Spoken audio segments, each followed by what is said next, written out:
We've got a mobile left-handed defenseman and the top Swede on both of our boards. This prospect spotlight is on Alfons Freij for today's episode of Locked On NHL Prospects. You are Locked On NHL Prospects, part of the Locked On Podcast Network. Your team every day.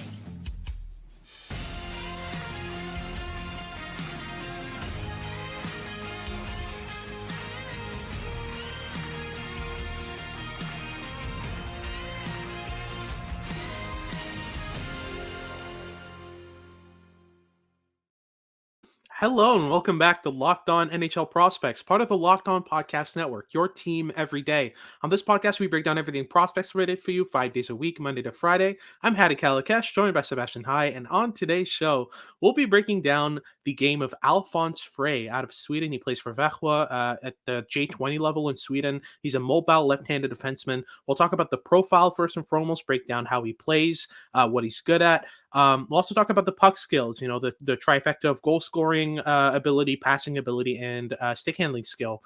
In our second segment, we'll talk more about the toolkit and the habits, kind of the more intricate stuff in Freij's game. And in our final segment, we'll give our idea of what his NHL projection could be, what team would be the best fit for him in terms of the draft selection. If you didn't watch our mock draft, Sebastian had him going to Anaheim in the mid rounds, which is fairly interesting.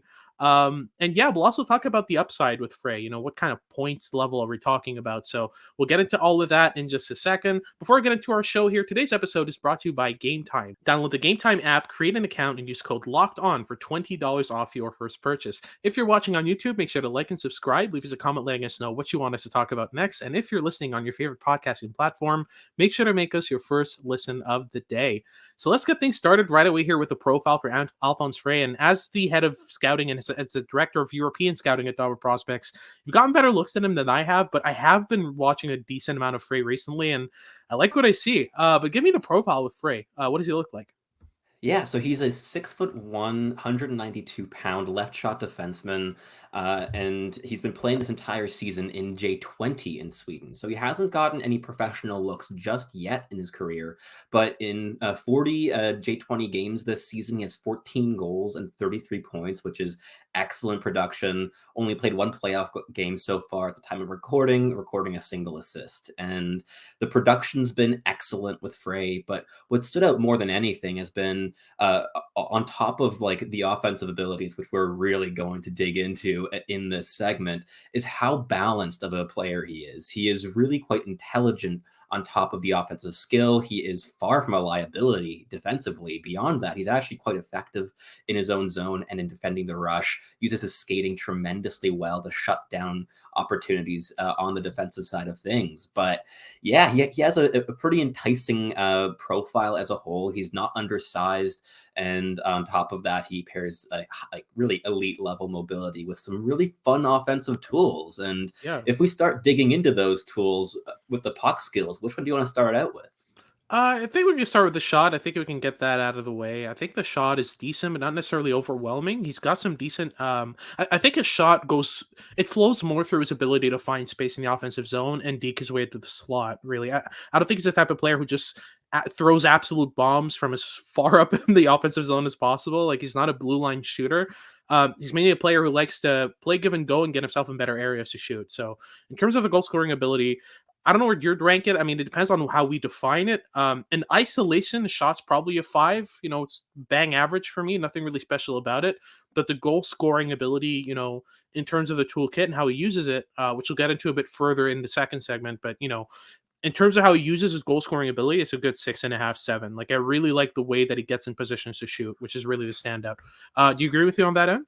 Yeah, for sure. Like the actual shooting mechanics themselves are not overly threatening. I don't think he's going to be a big goal scoring threat at the NHL level. Like the shooting mechanics themselves are probably like 4.5 grade in my view. Like they could use a little bit of work, but he uses his shot really well, and he always shoots for rebounds. And he's not one to blast shots from the point hoping that goes in. He's really quite calculated with how he uses his shot when he times it. He times it often when there's a tipping threat or when there's a flyby in front of the net, and to create confusion and shooting for rebounds, and often also gets towards like the middle of the slot before shooting rather than going from the blue line. So Yeah. he uses his shot very intelligently.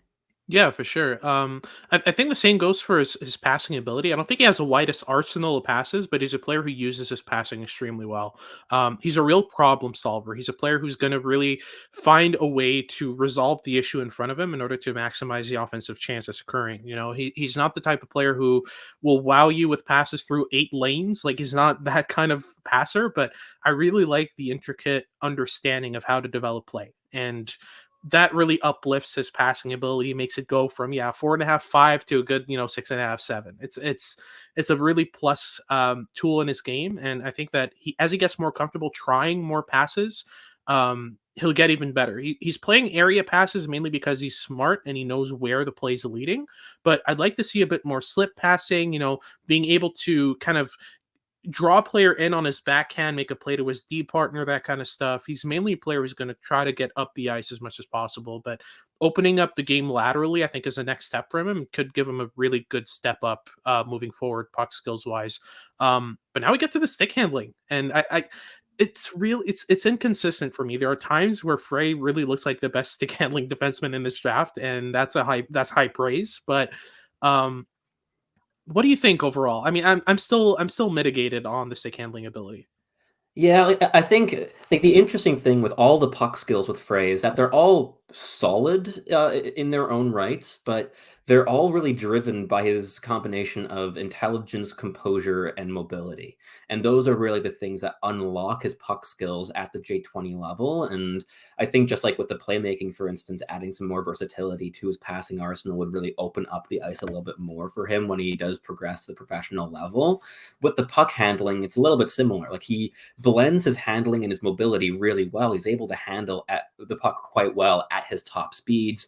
You don't really see him like taking heavy touches with the puck, but he doesn't necessarily create through his handling either. It really melds into his game and is just a part that allows him to keep ticking on the ice. But again, it's his composure, it's his ability to very like consistently be able to position his body between the puck and the opponent to protect possession in that way rather than just like dangling through defenses Yeah, and also like using his reach to get around defenders. I've liked his ability to he's been integrating more hook passes into his playmaking game in the offensive zone, especially below the hash marks when he yeah. activates.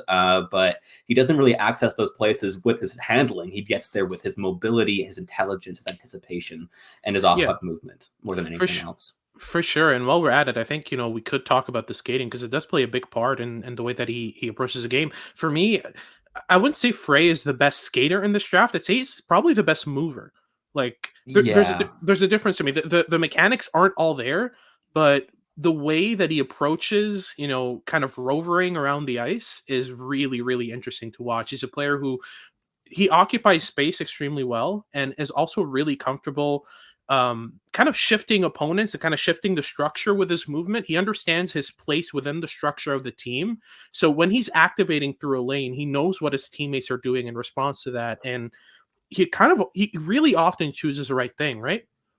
He does. Like the decision making, especially at like higher speeds as well, is a glaring strength, and we'll dig into that in the next segment. But yeah, like the skating itself is fascinating. Like I love the way that he's able to build all of his other tools around the mobility itself. Like he's Yeah. really mobile in all four directions. He's very agile, and his lateral mobility is a big strength and allows him to routinely like switch lanes in transition at the turn of a dime and Yeah. really quite deceptive with the puck on a stick through that mobility. Like I think like the stride mechanic specifically could still use some work. Like there's still like he could add a lot of strength to his lower body, become a bit more explosive. Like a lot of things that we typically say of 18-year-old hockey players, he still has to work on certainly. But the foundation in the way that he moves around the ice and the efficiency of those movements is one of the better ones in this draft class for sure. Yeah, absolutely. Fully agreed. But that wraps things up for our first segment. We'll get into our second where we talk a bit more and delve in, a bit into the.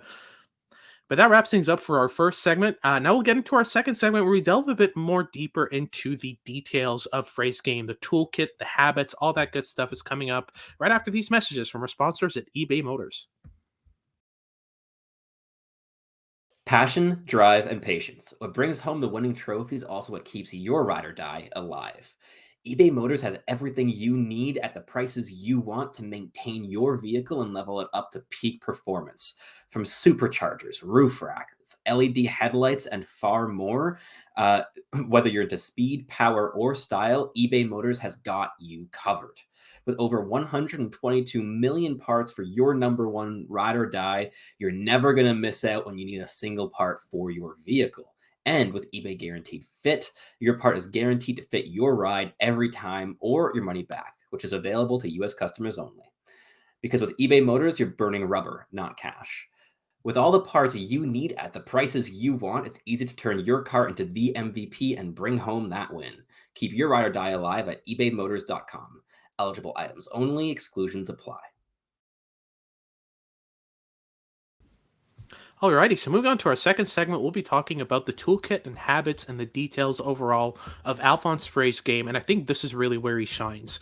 I really, really like the decision making. We were talking right before recording this, and I don't think I've had less hair pulling moments than I have watching Alphonse Frey. There are very few moments where I'm pulling my hair out watching him. Like he's a really composed, really calm player, and very, very rarely makes bad decisions. He's constantly on top of plays mentally, which is really fun to watch and makes for a really really enjoyable scouting experience. I mean, he's a player who, when he gets the puck in the defensive zone, especially when he's coming off the boards and trying to look for a passing lane, you're never worried that he's going to put it on an opponent's stick. It's either he'll put it on a teammate's stick or sometimes he'll miss a pass and it'll go out. But very rarely do you see turnovers heading out of his zone, right? For sure, and I think the fact that he's not a hair-pulling style of player, in terms of the effect he has on his coaches, with the style that he plays is quite impressive because, like, those mobile, highly dynamic offensive defensemen playing junior hockey is typically the profile of player that can be the most frustrating on the ice, or at least in contention for that top spot. And with Frey, because he is already so refined in his decision-making, he always has a simple outlet option in his back pocket when he's under pressure. He has a variety of problem solving tools under heavy pressure, under multivariable pressure. Like, obviously, the jump to professional hockey is going to be a challenge in terms of still being able to make those great decisions under pressure with like tremendous consistency. But everything that we've seen to date with him has been really impressive in that facet. Yeah, I fully agree. I mean, for me, what's really interesting with the toolkit is that all the puck skills we were mentioning are kind of either on par or subpar regarding NHL translatability in terms of NHL average, but all of them are fully uplifted by the ability to make good decisions, a constant anticipation and creativity and inventiveness that you see in Frey's game. And I feel like that's the thing that's made it so inconsistent in terms of stick handling for me is that when he's trying things, when he's getting creative and inventive, he can come up with things that I would never expect a defenseman to do. And I watched Lane Hudson a good amount. Like there are things he does at times that really, really shock me. But Frey, when he's trying to keep it simple, isn't playing to his strengths. When he's trying to do the typical, forehand backhand around a defenseman, sometimes it can falter. And it's really interesting to me because usually it's the opposite. You have players who are really good with the simple things. Once they try to complexify their game even a tiny bit, it just goes to shambles. With Frey's the complete opposite, and I don't know what to do with it. It's really interesting in terms of the projection for him. But I also want to talk about the habits. In terms of habits, how do you rate him? Because I don't think I've watched enough of him to be able to have a good idea of what his habits are. It's really obvious what the strengths are, what the weaknesses are. I've seen him in, I've seen the flashes, but what do you see pretty consistently in his game in terms of habits that make him stand out? For sure. Like he's been really consistent in, for instance, his gap management while defending the rush. His ability to match the footwork is one of the better ones in among defensemen in this draft class. He really, really does keep a gap that's like less than 2 paces quite consistently and suffocates play against the boards. Like he's not Yeah. overly physical in his approach to transition defending, but he will just suffocate play into the boards. And he's really gotten a lot better at that as the season's progressed in terms of being able to leverage his physical tools to really be very solid in his own zone and very difficult to play against. And I'd say like beyond that, the habits on the cycle are perhaps a little bit more work in progress than the habits against the rush. Yeah. He's still a little bit finding his niche in how he approaches cycle defense, because he's not physical enough to be like your typical net front clearer, and he's rarely playing with a good net front clearer with Vahwa J20. So he's sometimes trying to play that role because he is 6'1" and like almost 190 pounds, but it just does not suit his strength. He's far better as like a stick first defenseman, being the defenseman that has to go behind the boards, for instance, and work on the playback there while his teammate sticks in front of the net. And that's where he's really able to leverage his skating ability to create advantages. And I think his stick work is also another habit that is very strong in his game. He's constantly he always has his blade in passing lanes, always like an absolute pest with the stick work, just always like getting underneath opponents' sticks and going for stick lifts, and just absolutely hounding the puck at times. Like I think with Freij, there have been flashes in the defensive zone of really impressive motor and like tenacity, but that's another habit that I think could use more consistency. And I think the big thing with Freij is that the foundation of like processing speed and high-end decision making is so strong, but the consistency of habits could really use another couple years to marinate in Sweden. I'd love to see him get like 2 full seasons in the SHL before making the jump to North America, whether that be directly to the NHL or to the AHL. I think that, especially because he hasn't played any professional hockey this season, that would be useful. And like having patience with him, I think will really reap the benefits in the long term. But the flashes of habits, like in his best games, the habits are excellent. Like I'd say like the defensive habits specifically can be like 8-on-10s, 9-on-10s in his best games, but in the weaker games, it's a bit more subpar or around par. But yeah, he's fun. No, absolutely. That's what makes him so interesting, is that he's a player who has a lot of variability in his outcomes, but a really strong foundation of mental tools in order to kind of, eventually get that up to consistency. You have players like, sometimes I worry about a player like Miguel Marquez, who's a winger in the WHL, because he's a really, really skilled player, but at times mentally he struggles, doesn't always make the best decisions. With Freij, I don't feel like he's ever out of the play. I don't feel like he's ever disengaged specifically. Like, that's the thing for me. He's a constantly engaged player. And what's really interesting with him is that he gets even more engaged and aware as he's moving. That's what makes him, I think, a subpar kind of end zone defender. Is that as soon as he stops moving his feet, his head also stops moving. He's not, looking around him as much as he could. But as long as he's in motion in the defensive zone, from what I've seen, it's really, really good. When he is the player who's kind of rovering around the defensive zone, chasing checks, when he's doing that, his stick's in the right spots. He engages at the right angles. He understands the defensive game fairly well, which again, you very rarely see for this kind of style and profile of defenseman. As a player with 14 goals and 19 assists this season, and with Vahwa J20 in 40 games, so 33 points in 40 games. He's on a heater right now, 11 in his last 10, so he's heated up over the past stretch. And yeah, this is a player who really, really interests me. But that wraps things up for our second segment. We'll get into our third, where we talk a bit more about the upside with Alfons Freij, the NHL projection, what kind of player we'd expect him to develop into, and also which team would be the best fit. We'll get into that right after these messages from our sponsors over at GameTime.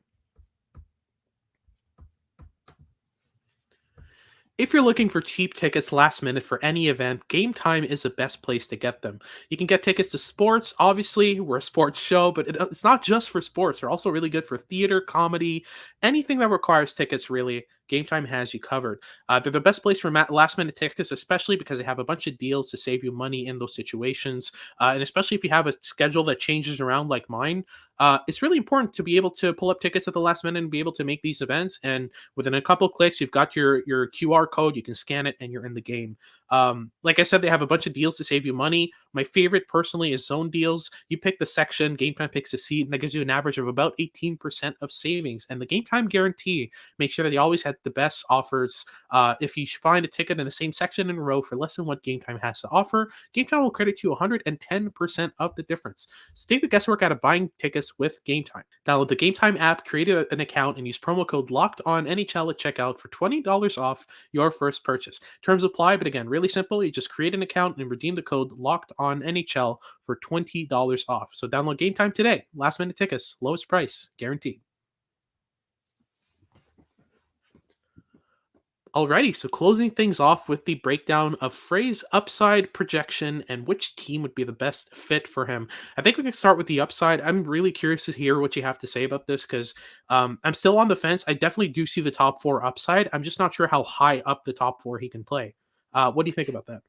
Yeah, like it's interesting, especially because among the tools, I think the playmaking would be one thing that could really entrench his place in that top four. His ability to creatively prod defensive structures and constantly shimmy when he's activating up the boards. He's so evasive and really intelligent in his playmaking game, which I think gives him pretty solid second pairing potential. But I will say, like at his best, Frey does make me a little bit optimistic in terms of his upside as a number two, and I think that specifically is why he's at 16th on my board at the moment. If I didn't Yeah. see that fringe top pairing upside, he wouldn't be that high up my board. But at like the best games he's had, he's been one of the better defensemen in this draft class for sure, especially in terms of just like the most fun to watch. The fun factor with him is among the highest among the blue liners in the 2024 draft class. And I see that especially in his on puck game in the offensive zone. That's where his intelligence is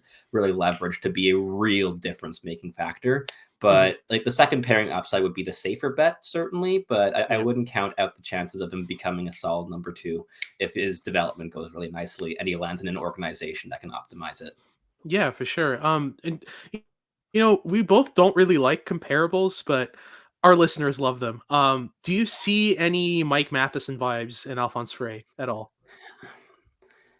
I can see where you're coming from. Like the Yeah. combination of mobility, offensive dare, creativity, like offensive zone sequences where the puck is just stuck to the stick, Hmm. and like Matheson probably has some better raw tools in the puck Yeah. skills department, but Alphonse Frey is a lot more calculated, and his risk assessment gauge is a lot more tuned than Mike Matheson's ever has Yeah. been. That's a low bar. Let's Yeah, for say sure. that. It certainly is. I mean, Mike Matheson's at his best when he's also making mistakes, and Yeah. with Alphonse Frey, like certainly, like being able to push his limits, it improves him as we discussed in the second segment. But uh, like I've been very impressed throughout the season of his ability to make some really creative plays in the offensive zone and very rarely get caught and when he's activating. And like with Mike Matheson, for instance, when he makes mistakes, he's very good at getting back in time.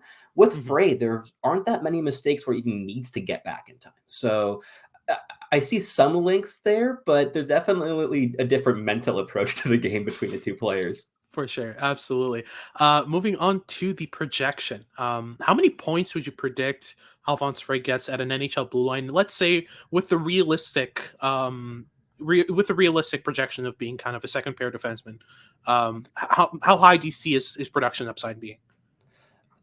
I could see him be like power play QB. I think if he lands as like a first power play QB on a second pairing, where he's perhaps a little bit more insulated at even strength, I could see like 50-point upside. Like I think 50 to 55 would be my current projection for like the conceivable upside with him in terms of production. But Yeah. there's quite a big like range where I think he could fall in. Like I think if everything absolutely hits out of the park, maybe you get to 65 points. Mhm. But if he plays in a bit more of a subtle role, maybe second power play minutes instead of first pairing, then you might fall in that like 35 to 40 point range. So there's definitely some divergence there between the upside, even if he is to just playing a second pairing role in that entire stretch of Yeah. potential point upsides. It really depends on also the role that he's given and the responsibilities that he's given at the NHL level. But he's going to be dynamic and creative in the offensive zone. I think no matter what, in the NHL level, he's going to be a real play creator from the blue line. Yeah. And we'll get a lot of like maybe tertiary assists that might not count on the score sheet, but he creates so much with his playmaking ability, constantly gets pucks to high danger areas. I really do think he has some decent point upside there. For sure. I was also going to say, like, there are some elements of his game that I don't think will necessarily stay as as impactful and efficient as they are right now in the J20 league.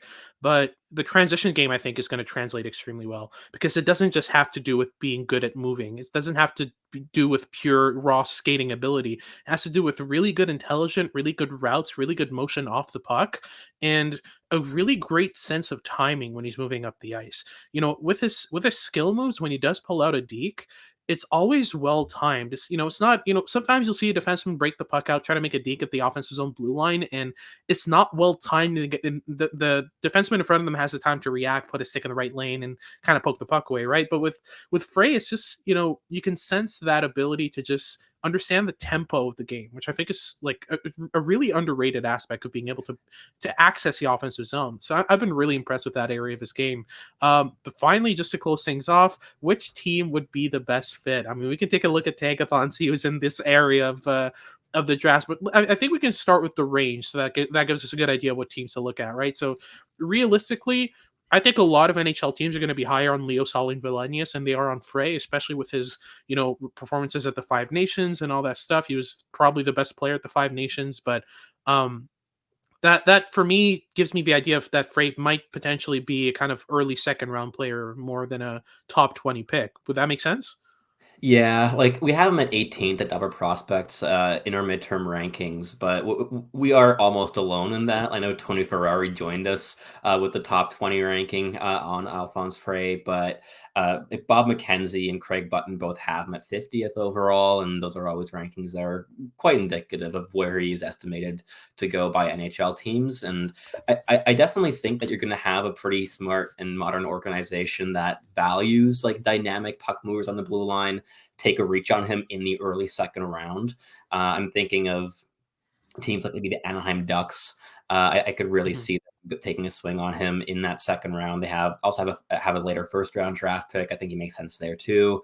And I mocked him there in the mock draft that went out yesterday. Yeah. But yeah, it's going to be interesting because I'm thinking maybe the Minnesota Wild could really appreciate a player like Alphonse Frey. I think Frey would excel playing with a guy like Brock Faber, for instance. I think Oh those two have yeah. very complementary toolkits and approach the game in very similar ways in some ways in terms of like the mental processing, the combination of intelligence, anticipation, composure, and mobility being very key to the game, and keeping their puck touches short in the defensive zone under pressure. That would be a very fun pairing for the Minnesota Wild. But who do you think that could be interested in Alphonse Frey? I might be biased, but I'm going straight up for Montreal. They have so many left-handed Ds. I don't care. I really like Alphonse Frey. No, I'm joking. I think that when you mocked him to Anaheim, I immediately thought, but what about the 8 billion left-handed defensemen they have, right? Like They have that was what I many. mean. Yeah, Mintyukov, Zellweger, Lacombe, etc. yeah, it's a lot. It's a big group of guys, but I think at some point you reach the best player available range, and for me, like you reach that probably in like the 30 to 35 range realistically. But teams might just not be sold on him, and I could see him slip into the mid teens. But I think a team like Toronto could do really well with Alphonse Frey, and if they're daring Oh, yeah. enough to go for that, I could see him do it. I believe they still have their first round pick. I don't think they traded it They away do. this season. Yeah. I think the Leafs scouting staff will be smart enough to potentially make that selection. I think that would be a direction they could take. And I mean, with Toronto, I don't think they really have much really in the prospect pool outside of Cowan and Minton. And a lot of the big chips they've invested recently have been at forward. I would like to see them take a bet on Frey as a defenseman because, like you said, I mean, there's definite top four upside. I think it projects really well to the NHL's top four. And I think there's room to become kind of a number two. And Morgan Riley will be reaching kind of the end of his career by the time he kind of comes to fruition and becomes kind of a full time NHLer. And I think that he can learn from Riley in a lot of ways and pick up his game in ways that allow Morgan Riley to slip down the lineup, have a more muted role as kind of the veteran on that team, and kind of shoulder these guys moving forward. From what I've seen, he has played some games on the right side as a left shot D, right? Like that's Quite a part of the few. process too. Yeah. So I think that, pairing him with Riley, in 4 or 5 years would be so interesting to watch because they're two players who can complement each other well, but also play in similar ways. Kind of like the Faber and Riley, kind of like the Faber and Frey situation. Um, but I think that Frey can help his team defensively in more ways than Riley can. And that allows Morgan Riley even more freedom. So I think they'd make a good combination of skills there in Toronto. Any other teams you see, or is that mainly it? I think the San Jose Sharks would be also an interesting fit. Like their left shot defense prospects are a little bit limited. I could see them going with the right D with their first pick of the first round. If it doesn't end up being Celebrini or Lindstrom, like I Yeah. think Lev Shunov would make a lot of sense there. They might maybe Salaya, but they just fired their Russian scout, so who Yeah. knows? Mhm. But I think that fray would be really fun in SoCal. Yeah, absolutely. But that wraps things up for today's show. Thank you very much for tuning in. If you're watching on YouTube, make sure to like and subscribe. Make sure to leave us a comment as well, letting us know what you think of the episode, what you think of Alfons Freij, and who you'd like this to cover next. If you're listening on your favorite podcasting platform, please leave us a rate and review. It helps the channel out a lot, and make sure to make us your first listen of the day. For your second listen of the day, make sure to check out Locked On Sports Today to get all your news and updates about what's going on around sports. And make sure to tune in for our next show as we continue our prospect coverage for the month of March. This has been Hattie Kalikesh with Sebastian High, and we hope you tune in next time.